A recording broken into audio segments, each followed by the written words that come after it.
Hola, ¿cómo están? Bienvenidos. Hoy lo tenemos acá sentado en el living a nuestro queridísimo amigo Ezequiel Rossini. Bueno, psicólogo, pastor, parte del equipo pastoral de la Iglesia Vida Sobrenatural ahí en La Plata, padre, esposo, pichón de pescador. Lo estamos iniciando ahí en el vicio. Y hoy lo hemos traído para hablar de un gran tema del cual se habla cada vez más en medios de comunicación, en ámbitos no solo psicológicos, sino sociales en general, el tema de la salud emocional, un concepto que quizás hace otros años no estaba tan instalado, el foco estaba puesto en la salud física, y cada vez más nos estamos dando cuenta de la importancia de cuidar nuestra salud emocional. ¿Cómo definirla, no? Porque en el ámbito médico se suele decir que la salud en realidad no es la ausencia de enfermedad, sino justamente la presencia de hábitos saludables. ¿En materia emocional aplica ese concepto también? Sí,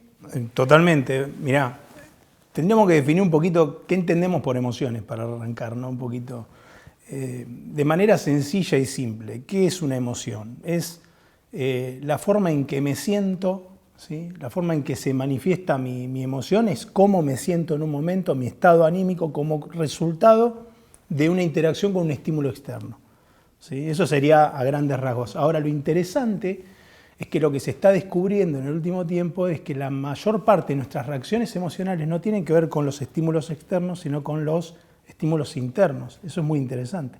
Estamos respondiendo cada vez más al mundo interior. Por eso este concepto que vos decís de salud emocional es tan importante. ¿Por qué? Porque justamente una salud emocional te permite responder de manera adaptada, acorde, digamos, al estímulo, digamos, a lo que estás viviendo en la realidad. Todos nosotros somos conscientes de que no nos vinculamos tanto con las cosas tal y como son, con la realidad tal y como se presenta, sino con la suposición que hacemos de esa realidad, ¿no? La atribución de significado, ¿no? Entonces, una buena vida emocional tiene que ver con aprender a manejar justamente eso, ¿viste? Un tema interesante más, mira, la idea que había hasta hoy a nivel neuronal tenía que ver con un estímulo externo que entraba, activaba nuestra neurona y ahí se desataba qué cosa, una respuesta. El descubrimiento, digamos, de los últimos años tiene que ver con que esa red neuronal está activa permanentemente. Y esa red neuronal se estimula mutuamente, ¿no? A velocidades, a distintas cosas. Ese cableado neuronal, ¿cómo se manifiesta? Con ideas, pensamientos, hábitos de pensamiento, le podríamos decir, a las creencias que tenemos, etc. Todo eso genera emoción. Por eso es tan importante, digamos, aprender a administrarlo, regularlo, como tal vez después vamos a conversar un poquitito. Pero básicamente una emoción es eso, ¿sí? Y hay que aprender a ser consciente un poquito más de lo que nos sucede por dentro, porque eso está creando permanentemente nuestra emocionalidad. Por eso algunos están empezando a hablar incluso de diseño de emociones, digamos, que la gente pueda empezar a trabajar de manera consciente cómo percibe la realidad, cómo la siente, es tremendo lo que viene, puede ser extraordinario. Sí. Yo he escuchado varias veces esta frase, ¿no? Esta tal persona X está desconectada de sus emociones. ¿Qué significa eso? ¿Que no es consciente de lo que está sintiendo? Porque, no sé, si está enojada, de alguna manera siente ese enojo. ¿Qué es lo que no percibe? ¿La exacerbación de ese enojo? ¿Que de enojo ya pasó a ira? ¿O que de tristeza, que es una emoción normal, pasó a depresión? ¿Qué significa que una persona está desconectada de sus emociones? Sí, yo creo que tiene justamente que ver con un no registro de lo que me está pasando. Es decir, o a la hora de nombrar una emoción, la confunde con otra. Esto tiene que ver con ser educados en los registros emocionales, es decir, llamar las cosas por su nombre, ¿no? Ahora, por ejemplo, mi esposa Lore está trabajando con Francisca el tema de que ella aprenda a expresar su emocionalidad, ¿no? Entonces, de golpe, cuando Fran hace un berrinche por frustración, Lore le pregunta qué es lo que está sintiendo ahora. Entonces Fran tiene que hacer el ejercicio de pensar un poquitito. Tiene 3 años, así que el adulto ¿qué hace? Le provee los sentidos. Y Lore le dice, por ejemplo, no, ¿vos qué sentís en este momento? ¿Estás enojada? Sí, ¿qué te enojó? Entonces Fran expresa qué le enojó, ¿no? Y ahí va canalizando, ordenando, digamos, su vida emocional. A veces la gente adulta, nosotros, estamos desencajados de eso porque primero tal vez no tenemos registro de nuestras emociones, no logramos ver lo que está pasando, en ese sentido estamos desconectados, los estímulos son chiquitos, las respuestas que damos son enormes en función del estímulo. A veces es que entendemos, qué sé yo, llamamos frustración algo que en realidad tiene que ver con otra cosa, Claro. o tristeza, ¿no? Por ejemplo, en las depresiones masculinas, que es muy común la bronca, el enojo, ¿no? La mujer en la depresión la vive distinto. El hombre sale, se impone el mandato de salir, tengo que hacer todas las cosas, pero vive con un profundo cansancio o mucha ¿viste? Estar muy irascible, mucha bronca. De a veces en esa bolsa de emocionalidad no logra registrar qué es lo que verdaderamente siente, le está pasando. Y bueno, para eso está bueno justamente conectar con nuestras emociones, ser conscientes de ellas. ¿Y cómo somos conscientes de nuestras emociones? Esto es muy interesante. No solo por lo que sentimos, sino por la creencia que viene detrás. Yo creo que ahí es donde empezás a conectar con la narrativa interna de tu vida. Cuando empezás a ver cuáles son tus hábitos de pensamiento, esto que decíamos hoy, el cableado, ¿qué te manda desde adentro? Y empezás a ver que hay determinadas creencias que son disfuncionales. Soy un desastre, no sirvo para nada, mira esto, siempre lo mismo, estoy trabado. Eso no puede generar nunca una emocionalidad sana. Eso hace que una persona esté permanentemente irritada, frustrada, con una sensación, ¿no?, que porta, porque lo malo de lo interno... O sea, el pensamiento es anterior a la emoción. Sí, podríamos Siento decirlo lo que así. antes pensé, digamos. Sí, pero también a veces, a veces uno puede cambiar la conducta y esa conducta hace también que cambie la emocionalidad, ¿viste? Es como decir, en este circuito por ahí que uno podría llegar a ver, es como decía ese, ¿no? Vos tenés un pensamiento, por ejemplo, y ese pensamiento te dice, no sé, soy un inútil, no me da la cabeza y justo tengo un examen, ¿no? Entonces la emoción que voy a sentir seguramente va a ser de miedo o va a ser de mucha angustia, tristeza, y la conducta que va a seguir puede ser, no me presento a rendir. Eso, me repliego. Ya está. Ahora, uno podría sentir todo eso porque no lo puede, esto que hay un psiquiatra que dice, bueno, seamos responsables de nuestras emociones, ¿no? Pero que dice, tengo esa emocionalidad que no puedo. Pero en ese momento la conducta, uno dice, voy igual a rendir. Y rinde y cambia la emocionalidad, ¿no? Entonces a veces pueden pasar como de los dos lados, ¿no?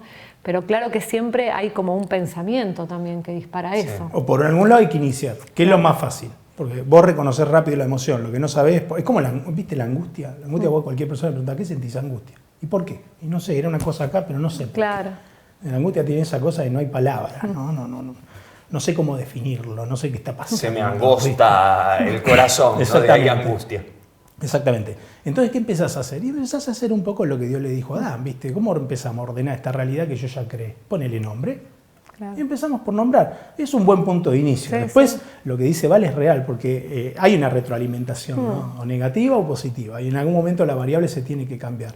Pero el concepto es muy importante cambiarlo. No sé si han escuchado de creencias limitantes, creo que todos hoy hemos escuchado un poco de creencias limitantes. ¿Por qué? Porque no es solamente una idea errada que tengo de mí, un concepto, es algo que creo. Sí, que te detiene. Que me define, claro. Que me envía una representación, porque el cerebro no piensa en palabras, piensa en imágenes. Cualquier palabra te dispara una imagen. La palabra hace que te veas, la idea hace que te veas, eso es lo peligroso. Y si nosotros vamos al Génesis, ¿no? Dice que vio y tomó, ¿no? Aquello que ves terminás por poseerlo. Eso se aplica a lo bueno o a lo malo. Claro. ¿No? Cuando vemos algo malo permanentemente acerca de nosotros, imagínate, eso es como, ¿no?, crónica de una muerte anunciada. Por eso es tan importante proveer significados a la gente distintos, ayudarlos en el cambio de esa narrativa de su vida, la forma en que se ve, trabajar uno eso, ser consciente de cuáles son las creencias que están ahí debajo, que están produciendo tanta emocionalidad, esos estímulos internos que no cesan. Que el problema no es que estén, el problema es cuando son malos, cuando digamos esto es disfuncional. Cuando se van a ver, para por ahí la persona que estás viendo y que no tiene ni idea de nada, decís, bueno, todas las emociones son buenas. Sí. O sea, son creadas por Dios esas emociones primarias. La ira no es buena, es una emoción, digamos, aprendida, mal aprendida, ¿no? La envidia no es una emoción mal aprendida. Pero estas emociones, o sea, si vos estás angustiado, no sé, tuviste un duelo, ¿no? O murió un familiar tuyo, estás en duelo.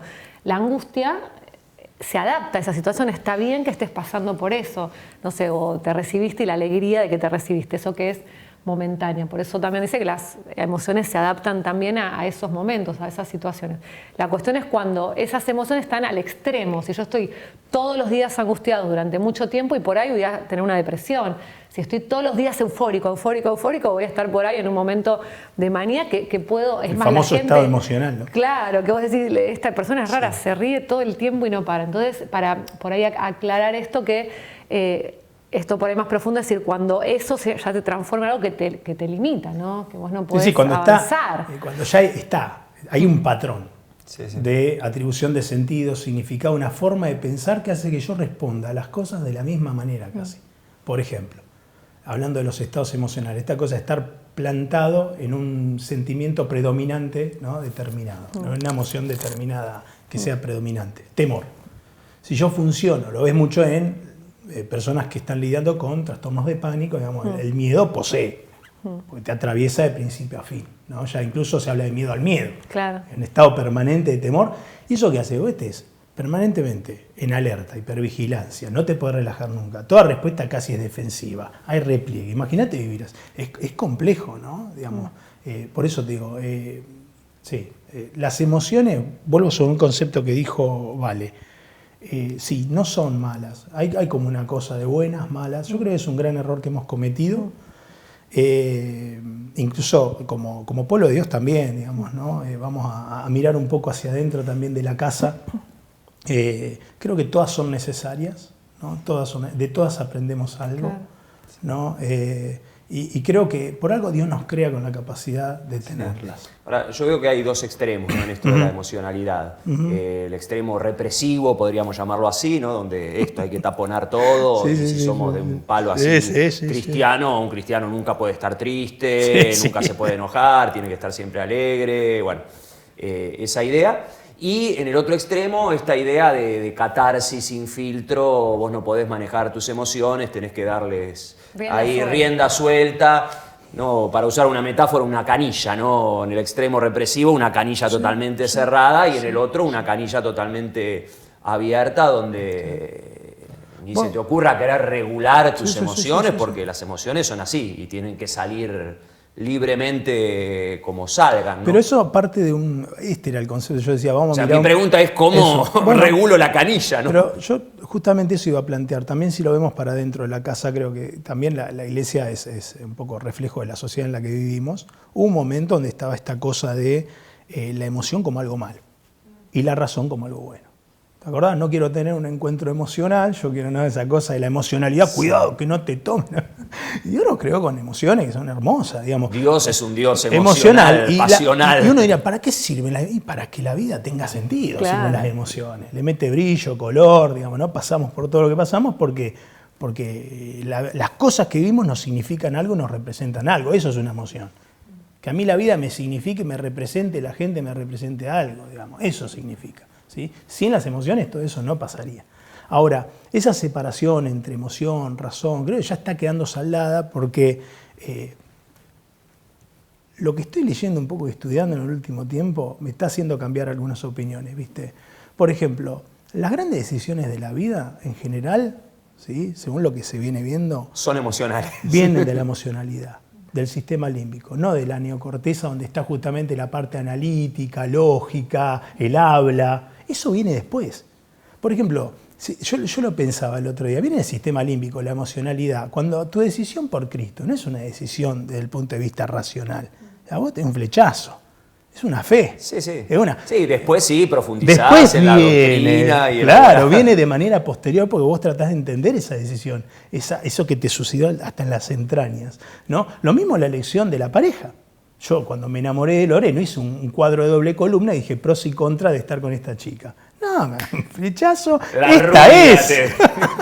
esta es. Bueno, pero la vocación, sos muy pibe para saber a los 17, 18 años, sí, esto es y ya saqué, porque muy poca gente, cuando alguna hay, pero muy poca. Joe McDowell, que hizo todo un trabajo de investigación y llegó a la fe, hay uno en 1.000.000, digamos, no es que eso es lo que prima, ¿no? Sí. Lo mismo a la hora de elegir la vocación, es muy raro que cuando vos te pongas a hablar con alguien, ese alguien te diga, sí, lo que pasa es que yo quería ganar guita y me di cuenta que ganaba guita con esto y por eso elegí. En general la gente que te dice, no, haz algo que quieras, que te haga feliz, que vos sientas que te realizás en eso, ¿viste? La decisión, digamos, parte de la emoción. ¿Y a qué voy con esto? Bueno, creo que llegó el momento de decir, mira, ni emoción o razón, sino emoción y razón. Y en el caso de los hijos de Dios, la clave, ¿cuál es? Vi un poco yendo a la pregunta que me hacías, bueno, todo eso bajo la influencia de la persona del espíritu. ¿Sí? Y si no, lo otro entendiendo que parten del mismo lugar, ¿no? Del cerebro, del corazón. Eso que hay que guardar, ¿no? Sobre toda cosa guardada, digamos, y hay que aprender a tratarlo y administrarlo. Ese versículo a mí me hizo pensar mucho estos días, porque nosotros en general nos quedamos con, sobre toda cosa guardada, guarda tu corazón porque de él mana la vida, y cuando tenemos que enseñar acerca de eso, que decimos, bueno, cuídate lo que escuchás, lo que oís, lo que hablas, ¿viste? Como que tenemos una explicación un poco sencilla, ¿no? De cómo es eso. Yo creo que tiene que ver un poco, es un poquito más profundo el consejo de sabiduría ahí hebreo, ¿no? De Salomón, y lo que estamos empezando a darnos cuenta es que no sabemos casi nada del cerebro, muy poquitito, que estamos aprendiendo a descubrirlo, que le podemos sacar muchísimo jugo, ¿no? Que no le hemos sacado, que hay que aprender a usarlo, que es uno de los grandes tesoros que el Señor nos dio, ¿no? Y ahí está el asiento de la creatividad, la emoción, no sé, lo que se imaginen, es maravilloso, ¿no? O sea, a veces viste que las personas te preguntan y dicen, bueno, pero ¿cómo puedo hacer para sentir y no pensar, o para pensar y sentir como si nos pudiésemos separar alma por un lado, espíritu? O sea, más vale que uno lo separa, pero en realidad somos todo una unidad. No es que se apaga una parte sino que está todo el tiempo, ¿no? Como dando vuelta a todo, ¿no? A veces se habla de afinar las emociones, ¿no? Decir, bueno, hay momentos que hay que afinarlas más para un lado, pero no dejas de pensar, ni dejas de sentir, o sea, en realidad pasa todo junto. A veces lo queremos separar tanto que hay personas que me dicen, pero ¿cómo hago para no sentir? ¿Y por qué quieres no sentir? En realidad no está mal. Bueno, por ejemplo, vamos al otro lado, un procrastinador o una procrastinadora, que es una persona que piensa demasiado, claro, ¿no? Que siente mucho. Entonces, para el procrastinador, pensar se transformó en el objetivo en sí mismo. Porque yo, como no puedo concretar, ¿qué hago? No logro salir. Claro, pienso demasiado. A veces yo, cuando trabajo con gente así, le digo, mira, vamos a hacer así, poner el límite al pensamiento, voy a pensar del tema tanto tiempo, a partir de ahí ejecutas. Obvio, le hablo del sistema límbico, la corazonada, ¿no? Pues la idea es que logre hacer algo. Yo lo que quiero es que esa persona logre hacer algo. Porque cuando logre hacer algo, ese dato nuevo va a disparar toda una potencialidad creativa. Claro, puedo pasar del pensar al hacer. Exactamente, cambia la cabeza, ¿no? Cambia el corazón y sentís algo que es maravilloso, ¿no? Sí. Ahora, ¿qué pasa cuando, como decía Vale, ¿no? Detectamos o sentimos que tenemos alguna de las emociones exacerbadas o llevadas al límite? Quizás por una cuestión de temperamento, ¿no? Algunos son más coléricos, otros flemáticos, bueno, algunos les pega más la tristeza y se ponen melancólicos. Otros dicen, bueno, yo lo que tengo exacerbado es el enojo, que en su justa medida tiene su función. Jesús se enojó, bueno. Pero bueno, ya de enojo te estás transformando en una persona iracunda. ¿Qué pasa cuando detecto que hay ya es un problema para vos y además para tu entorno? Que ya no es saludable, ¿no? Que se tornó enfermiza. Lo primero, creo que hay que escuchar el entorno a veces, porque el entorno es el espejo que tenemos más inmediato, digamos, ¿no? Muchas veces, en mi caso, por ejemplo, Lore es un espejo parlante que tengo, que es una devolución inmediata de cómo vengo, ¿no? Y a veces yo soy tan humano como todos los que están en casa, acá, tengo mis momentos, y Lore me ha dicho, ¿viste? Che, pará un poco, porque, y escucho, ¿viste? Entonces, lo primero que hago es escuchar, reconocer lo que está pasando, asimilar ahí un poquitito ¿qué estoy sintiendo? ¿Qué es bien esto que tengo? Por ejemplo, una cosa es decir, yo estoy frustrado, pero no sabes por qué. Y otra cosa es, a mí lo que me frustra es tal cosa. Ponerle nombre es clave, es un ordenador, ¿no? Porque a partir de ahí empezás a ir un poquito más profundo. ¿Y por qué tanto, no? ¿Por qué me enoja tanto? Y ahí empiezan toda una serie de trabajos regulatorios que podés hacer. Algunos en terapia con alguien, hay gente que viste que es como muy resiliente y tiene cierta capacidad no digo que hay una sola forma hay muchas, de resolverlo, ¿sí? Pero yo lo que creo es que con otros es más fácil que con otros. Otros que además tienen que tener determinadas características. No te juzguen, ¿no? Te miren con compasión, con los que puedas abrir el corazón, hablar. Creo que también ahí vienen un montón de procesos que son interesantes. Creo que está bueno ir a registrar las creencias que están detrás del sentimiento, la emoción que estoy teniendo. ¿Cuáles son las ideas frecuentes que se me presentan en la cabeza? ¿Viste? Creo que es muy importante que uno pueda hacer ese trabajito. Preguntarme por qué me siento así. Pero a veces eso, más que por qué estoy pensando antes de sentirme de esta manera? A veces vos le preguntás a las personas, ¿qué pensás? No, yo no pienso. No pero cuando vos decís, bueno, ¿y qué imagen se te viene? Y la imagen es el pensamiento, porque en realidad tiene que ver con, pongo en palabras. Cuando registro y pongo en palabras, puedo trabajarlo, porque si yo no sé por qué estoy enojado, me enojo todo el tiempo, me enojo con mis hijos, y por ahí el enojo tiene que ver con una frustración, ¿no? Porque no sé, no estoy ganando lo suficiente como para sostener a mi familia, pero no me di cuenta que en realidad me siento así, y por eso esto que decía tan importante ese de decir, bueno, si lo registro no solamente en la mente, sino en mi cuerpo, bueno, ¿dónde lo siento? ¿Qué me está pasando? A veces esto tratamos como anular. Para mí, que soy un cardíaco ahora, el cuerpo habla todo el tiempo. Vos sabés que a mí me quedó luego del episodio cardíaco cualquier tensión, estrés. No sabe carga. La gente qué te pasó sí, rápidamente. Yo, esta caripela de chico de 15 años, joven, que tuve un episodio cardíaco a los 37 años de manera imprevista por una cuestión de genética, hereditaria, que yo ignoraba, desconocida. A partir de ahí hay un cambio en mi vida, obviamente, en algunas cuestiones. Y uno de los cambios más importantes tiene que ver con registrar el cuerpo. Empecé a escuchar el cuerpo. Y ahora, yo lo que te puedo decir es que después de ese episodio, estrés, preocupación, lo que sea, yo siento acá enseguida, me pasa algo acá y ya me doy cuenta, es una regulación. Antes del episodio yo sentía cosas así, no les daba bolilla. Ignoraba el cuerpo. Y ahora sabes que es una alarma. Exactamente. Otra cosa que es interesante, hacer trabajos de visualización. Hoy hablábamos que, por ejemplo, que el cerebro piensa en imágenes. Por eso es tan importante redefinir, porque redefinir te ayuda a verte de otra manera. ¿Con qué? Con los ojos del corazón. Esto que está en esa escritura, ¿viste? Tantas veces que hablamos. Entonces, hacer algunos ejercicios de visualización, uno dirá, pero eso no te parece que es medio. No, para. ¿No tenemos acaso una imaginación redimida? ¿No podemos aplicar la imaginación a la salud emocional?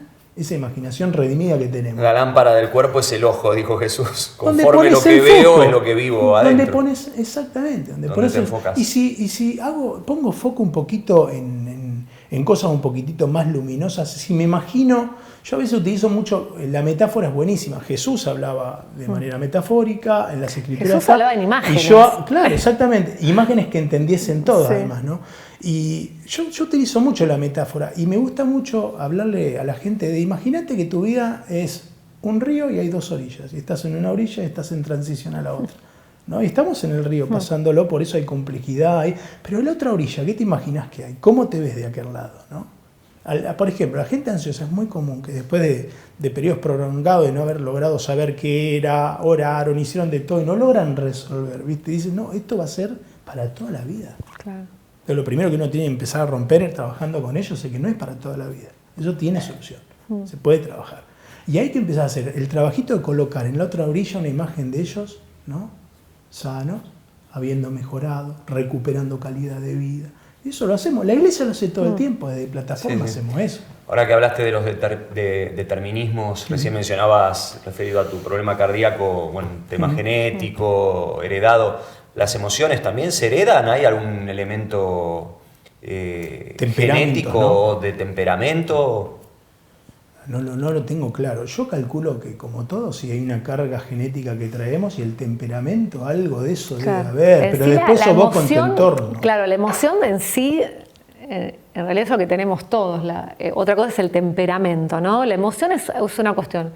Para un momento dado, porque la emoción no es que dura, la emoción es, estoy alegre, me río. No es tu forma de ser, es tu forma de sentir e interpretar esa realidad. Claro, en ese momento, ¿para qué sirven? Porque decís, bueno, me enojé, le decís a tu hijita que va a meterlo en el enchufe, stop, me enojé y volví de nuevo a lo que estaba antes, ¿no? Vuelvo de nuevo al nivel. Estamos hablando de todas cosas que no son patológicas ni complejas, estamos hablando de la normalidad. Estoy feliz porque, no sé, estoy festejando mi cumpleaños, termino el cumpleaños, vuelvo otra vez. Se adaptan y cumplen esa función, ¿no? Es más, estoy entristecida y por esa tristeza sale, no sé, que se me dispare escribir un libro o que le pida perdón al otro y volvés de nuevo. Diferente es cuando es el estado de ánimo, que es esto un poco que decía ese, que vos estás todo el tiempo de una manera. Que ahí sí, por ejemplo, la depresión o otras a veces problemáticas, decís, che, mi abuela era así, mi tatarabuela, y voy aprendiendo un patrones de ver la vida. Ahí me parece que más que lo genético, digamos, tiene que ver con un modelo de crianza, ¿no? Exacto, pero decís, por ahí hay una cuestión... en casa determina cómo regulo mi canilla, por ahí hay una cuestión biológica, y también cuestiones biológicas, que no se dispararía si esa casa cambian la situación, si hay esperanza. Está lo biológico, está ahí, pero por ahí, cambiando la situación, decir, che, todos depresivos, parece que se contagia. Uno cambia y ya esto, cruzaste el río, ya te cambia eso, porque la casa cambia el ambiente. Sí. Hay cuestiones heredadas, yo lo decía justamente ahí, hay cuestiones de temperamentos que vienen, hay una potencialidad que viene. Lo que pasa que uno es uno y sus circunstancias, como quien dice, ¿no? Hay el ambiente, las cosas con las que te rodeas, la gente con la que te criás, hay un montón de cosas que van disparando cosas muy diferentes. Por eso no hay dos personas iguales, ¿no? Digamos, eso es lo lindo, ¿no? Entonces, tu vida emocional es eso, es básicamente tu reacción a nivel de lo que sentís, tu vivencia a nivel de los sentimientos, de todo lo que estás viviendo, experimentando, tu vínculo con el otro, la interpretación que haces de eso. Esto es sumamente complejo. Eso no se hereda. Eso se desarrolla, se aprende, se cambia. Por eso, exacto, por eso lo puedes cambiar, porque en un punto vos decís, bueno, esta emocionalidad tiene que ver con esta situación. Si yo cambio la situación, por eso a veces cuando uno dice, bueno, hay una transformación en Cristo y vos escuchás los testimonios y decís, antes yo era una persona que estaba todo el día triste en mi casa y de repente esa casa cambia y vos decís, y yo me siento mejor, o sea, la emocionalidad cambió en un punto, ¿no? Mirá, como que me hago responsable en eso. Te tiro algo, me acuerdo, que es muy lindo, se los comparto. Justo en este tiempo estaba trabajando con una pareja que perdió su bebita hermosa en la casa de unos amigos, una tragedia, un drama total. Un día charlando con ellos y acompañándolos me dicen, no, es que vino este amigo a decirnos que nunca más íbamos a entrar a su casa, ¿no? Porque después de lo que pasó, la nenita fallece, ¿no?, en esa casa. Dice, y chicos, ustedes no van a pisar nunca más mi casa, porque era mi casa para ustedes, que van a querer evitarla, van a querer... Y yo los escuchaba, ¿no? Y de verdad ellos decían, ¿qué vamos a hacer con esto? Entonces yo le digo, mirá, vos tenés dos opciones. O podés ver esa casa como el lugar donde tu hijita, ¿no?, dio su último suspiro, o podés ver esa casa como el lugar donde estuvieron todos juntos en familia por última vez, donde ella rió por última vez, donde ella... ¿Me entendés? Entonces, eso... Que uno diría, che, pero mirá qué sencillo. ¿Vos sabés cómo les cambió la forma, resignificar, la ¿no?, vivencia emocional en relación a esa casa? Y en los últimos días yo me junté y fueron a esa casa y se encontraron con que no fue una vivencia triste estar ahí. Es decir, ¿qué es lo que cambió? ¿No? ¿Qué es lo que cambió? El sentido, ¿no? Y por ende la vivencia emocional. Ahí ese ligado a esto que decías, ¿qué consejo le darías a los padres para forjar en sus hijos una emocionalidad sana, ¿no? Salud emocional, porque es ahí donde se ven estos dos extremos, ¿no? Un extremo represivo, en esos padres que no validan las emociones de sus hijos, vos no podés sentirte así, bueno. Y del otro lado, bueno, rienda suelta, ¿no? No, creo que si partimos todos de la idea, incluso uno, ¿no?, se reconoce como un aprendiz de esto, ¿no?, de aprender a gestionar las emociones, que nadie la tiene atada, ¿no? Y empezamos desde ahí. Ese es el primer punto. Por ende, ahí te transformás en alguien que es una especie de guía en este descubrimiento de las emociones de tus hijos, tus hijas, conversar con ellos, crear un ambiente donde se pueda hablar, ¿sí? Pero se puede hablar de eso y también se enseña. Por ejemplo, cuento algo de familia, pero que no se me enoje Isidrito, sale ofendido, ni lo va a escuchar, sale ofendido a la escuela, le había pasado algo tremendo, para él, tremendo, con ¿no? De una 7 años, 8 años, ¿no? Porque una pega, no sé qué, bronca, una ira, ¿viste? Entonces yo lo escucho, ¿qué pasó? ¿Qué te hizo? Y a propósito lo hago hablar, porque la idea es ir a hablar, al que le pasa algo, así lo hablar. Entonces él hablaba y expresaba, y de golpe, claro, salta al costado, ¿viste? Lanza una descalificación para... Ahí, ¿qué hago yo? Su enemigo. Pará, no, bueno, pará, todo lo otro bien, pero no. Acordate, no hables descalificando, no hagas eso. Entonces, ¿cuál es la historia? Sí, hablá, expresá, reconocela, registrala. Vos al lado le recordás que eso tiene solución, que está bien que le pase, pero que lo va a superar, que la próxima pueda hacer tal cosa, porque el caminito de enseñarle al otro es mostrarle alternativas. Sí.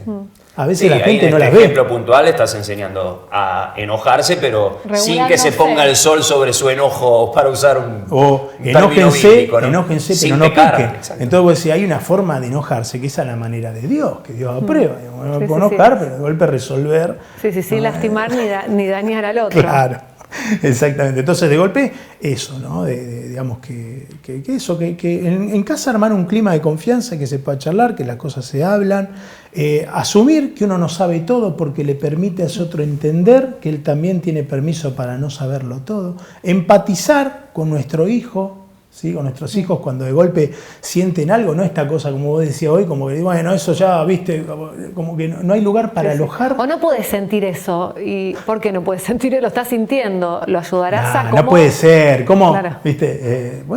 Pará. ¿Por qué Yo entiendo, a ver, no todos somos, estamos ahí, ni yo soy psicólogo de mis hijos, ni esperamos que las casas se transformen en un consultorio terapéutico, ¿sí? Pero si por lo menos logramos incorporar algunos principios, y yo pienso a veces, Dios, a mí, nunca me hizo problema con la expresión de un estado emocional.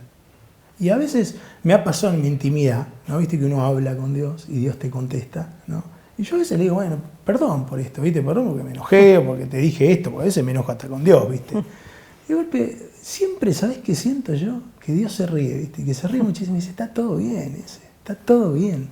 Yo creo ese ambiente de confianza, de tranquilidad, de que Dios puede... Y la validación de las emociones del otro, que nos cuesta en toda relación, en la pareja también. ¿Cuántas veces simplemente por no estar en tus zapatos no entiendo lo que te está pasando y pretendo que vos te sientas como me estoy sintiendo yo, que por ahí estoy en un momento espectacular y por ahí vos estás deprimido, vos ya estás...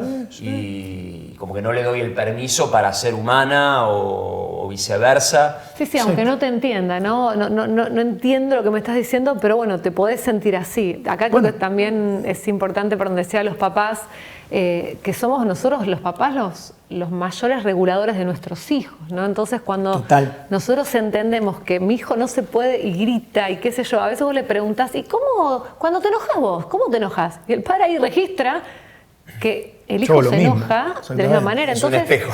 Exacto, buscar los papás ayuda, los papás que se sienten que no se pueden regular o los abuelos que a veces cuidan a los niños, buscar ayuda para aprender, porque si ellos aprenden, después le van a enseñar a sus hijos. Si uno se pelea, yo me peleo con vos, pero nos peleamos de una manera bien, o sea, correcta, donde esto después ven que uno se reconcilia, no hay grito, no hay malas palabras, él está aprendiendo una forma de aún enojarse. O sea, vamos ahí nosotros guiando a nuestros hijos de qué manera ellos pueden expresar sus emociones, aún de la risa, porque a veces, no te rías, fíjate, le pasas riendo todo el día, no le permitimos que se ría cuando... ¿Por qué? Porque por ahí nosotros no tenemos una experiencia ¿qué te pone contento? De risa, ¿no? ¿Qué es lo que... Mira, dos cosas que me venían. Lo primero en relación a los hijos. Creo que también, a veces, ¿qué pasa cuando a mi hijo le cuesta expresar? No encuentra las palabras, entonces vos lo ves y bueno, es medio introvertido, medio...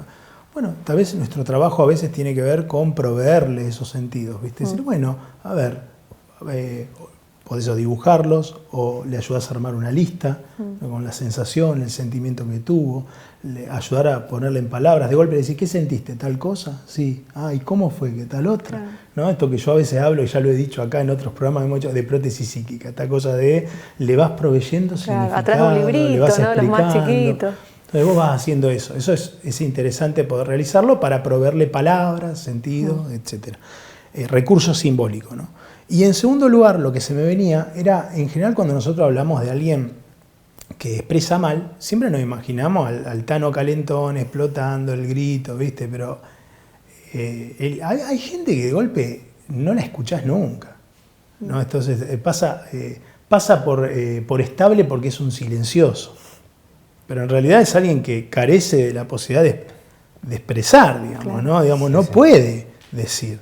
Entonces, ojo, ninguno de los dos extremos, ¿no? Lo que es sano es poder hablar las cosas, decirlas, ¿no? En la lengua hay poder de vida y de muerte. Es decir, lo que decimos puede vivificar o destruir. A veces, lo que callamos, lo que escondemos, lo que nos termina matando. Claro. Entonces es muy importante poder hablar, decir, porque eso puede disparar o darle al otro la llave para ir al próximo nivel en la relación. Hay relaciones que se terminan y que de golpe uno de los dos te dice, no sé, de un día para el otro. No fue de un día para el otro. Te lo contó ese día, pero venía porque no sabía expresar. Claro. Entonces, claro, vos te enterás ahora. Pero él ya venía, claro, como no expresaba, era pésimo, ¿no? O nenes que están sufriendo, de golpe pasa siempre. Se lesionaron, se lastimaron. Los padres dicen, pero no lo vimos, no nos dimos cuenta. Y no, porque no expresaba, porque no decía, porque no se lo escuchaba tal vez. Tiene que haber lugar para la escucha. Eso también. No hay tiempo, hoy no hay tiempo. Sí. Hablando de tiempo, se nos acabó el tiempo.